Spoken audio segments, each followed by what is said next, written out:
Hello and welcome to another edition of the CCBL/MLB Playoff Alumni Analysis. I'm Josh Schwam, joined by the Cape League PR Director, Michael Lane. We're going to run through the championship series. There was a lot of great Cape League alums doing great things in the Major League Baseball Playoffs championship series round. We're going to start with the National League, the Los Angeles Dodgers and the Atlanta Braves. We want to start with Chris Taylor. Obviously, you cannot talk about this series without talking about Chris Taylor on the 2011 YD Red Sox. He hit 476 in the championship series. He was 10 for 21 with 3 walks. And the kicker is he had a 3 home run game in game 5 that the Dodgers won 11-2.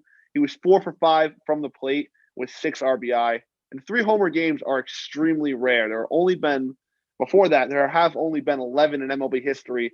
The most recent was Pablo Sandoval for the San Francisco Giants. So it's a rarity. It does not happen often. Michael, that Chris Taylor was huge for the Dodgers in that series. And it's the second time this postseason that he came up big for them after his heroics in the wild card game, playing a key role in that Game 5 victory to send the series back to Atlanta. Ultimately didn't end up being enough, but he was one of the few bats in the Dodgers lineup that was consistent all postseason. Absolutely. He obviously had the walk-off home run that Ethan Cagno and I talked about in the wild card game. That was huge. And to have a 3-homer game in Game 5 late in the series is massive. Lastly, for the Dodgers, we want to talk about Chris Taylor having a 3-home run game. A.J. Pollock had a 2-home run game and was 8 for 21 in the series. He hit 381, an alumni of the 2008 Falmouth Commodores. I mean, that's just offense at the highest level, hitting 381 in the biggest spots. Michael, he meant so much to that Dodger lineup.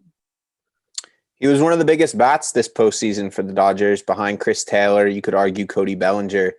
But if you look at the postseason stats as a whole, Pollock definitely has to be number 3 at the worst.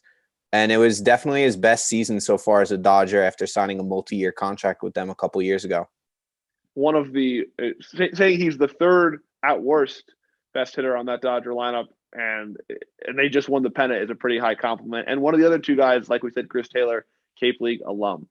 The Dodgers did not have a ton of other Cape League alums making a huge impact. Joe Kelly, Justin Turner, and Walker Buehler all played for LA in the series, but the Dodgers Cape League story starts and ends really with Chris Taylor on the 2011 YD Red Sox. Moving over to the Atlanta Braves, there's a lot of Cape League alums in Major League Baseball, and there is one on the Atlanta Braves who's making a massive impact, and that is A.J. Minter, 2014 Couture. He threw in 4 games and recorded 6 shutout innings, all in relief appearances. He's had a great postseason. His postseason stats are now up to 7 1/3 innings pitched, shutout innings, and he's only given up 2 hits. Michael, with one Cape League alum, he's definitely making an impact for them. Yeah, it doesn't compare to the Dodgers having 5 or 6. The Red Sox also have 7. But A.J. Minter has been a key part of that Atlanta team. He's part of their strength, which I would say is their bullpen and pitching. They might not have as much firepower in the lineup due to Acuna's injury as some of the other teams that are still standing.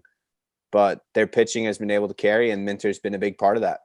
That's right. And it's their first World Series berth, Atlanta, since 1995. I mean, it's a long time coming for the Atlanta Braves. Moving on now to the American League Series, Championship Series, Boston and Houston. Michael's wearing the Astros hat to signify that they are in the World Series. And they had a lot of Cape League alums doing big things. Jason Castro on YD 2007, a lot of YD Red Sox making big impacts in the Championship Series. He finished the series 2 for 3 with a homer in Game 2 and 2 walks, limited at-bats, making a huge impact. Ryan Stanek on Bourne 2011 appeared in 5 games, finishing with a 4 1/3 innings pitched and 1 earned run. Michael, we talked about this in the National League. Bullpen is such a huge part of what these teams are trying to do and how they're able to be successful. And Ryan Stanek, a huge part of what Houston did in that series. Especially for Houston in this series, they were without their ace and Lance McCullers. So for the first 4 games, their starting pitching wasn't able to go past the 3rd inning. And the bullpen had to pick up a lot of that slack. And Ryan Stanek played a huge role in that. He appeared in every game except for Game 5, which ended up being the only game that a Houston starter did go past the 3rd inning. That's a great call by Michael. Lance Lynn did start Game 1 of the division series against Chicago and inactive for the championship series. That's a huge, huge moment for Ryan Stanek to be in there game after game, making a positive impact. The last Astro that played on the Cape, who made a huge impact in the championship series, was Kendall Graveman on Katuitt 2011. He appeared in 3 games, 1, 4, and 6, and threw 4 scoreless innings of relief in the championship series. The Astros won the pennant and are moving on to the World Series in large part due to that bullpen. It has been so strong all year, and Houston is led by a couple Cape League alumni. Moving on now, last team in this championship round, the Boston Red Sox.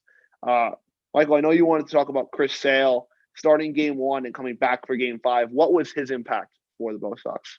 I mean, Chris Sale coming off of Tommy John, the Red Sox knew that his production this season and then this postseason wasn't going to be the Chris Sale that you're normally used to. Still trying to regain some of that velocity, get his feel back for his changeup. But in game 1, he gave them 2 2/3 solid innings pitched, allowed 1 earned run. The Red Sox ended up coming up short in that game. And then he got the ball again in game 5 with 5 1/3 innings pitched, 2 earned runs allowed. His first 5 innings were really strong, only allowing 1 earned run. In the 6th inning, he started to have some issues with that strong Houston lineup, as have a lot of pitchers this postseason.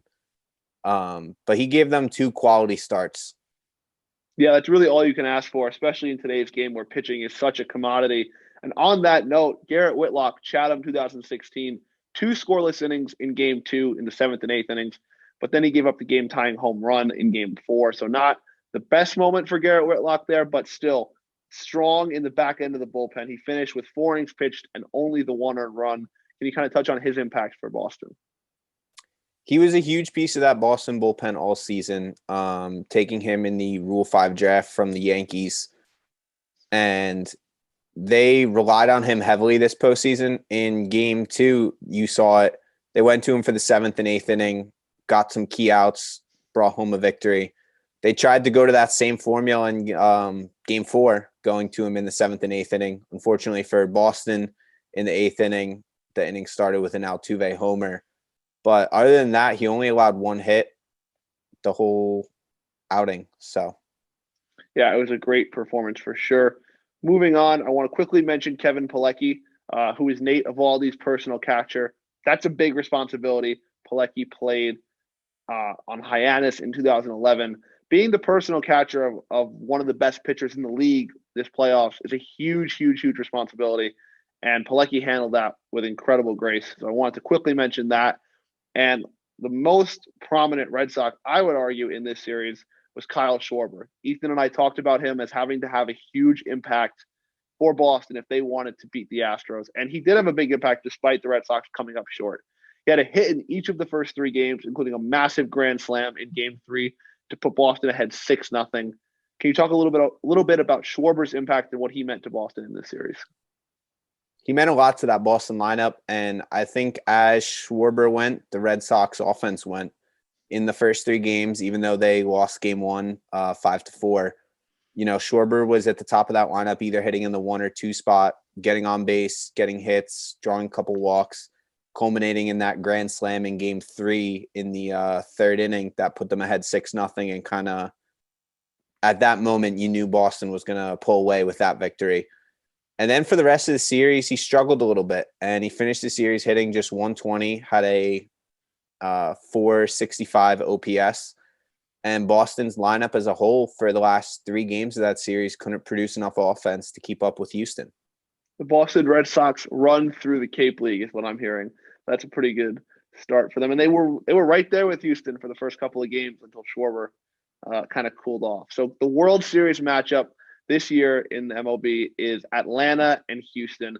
Houston, as we talked about, Jason Castro, Ryan Stanek, and Kendall Graveman. And Atlanta, AJ Minter. These are all fantastic players who have worked so hard to get to this point. They're all representing the Cape League in the best way possible. And Michael, I think it's going to be a great World Series. I think it's going to be a great series. Do you have a prediction of who's taking this one home? I would like to think Atlanta's going to win. That's the baseball fan in me. But I think it's going to be probably Houston.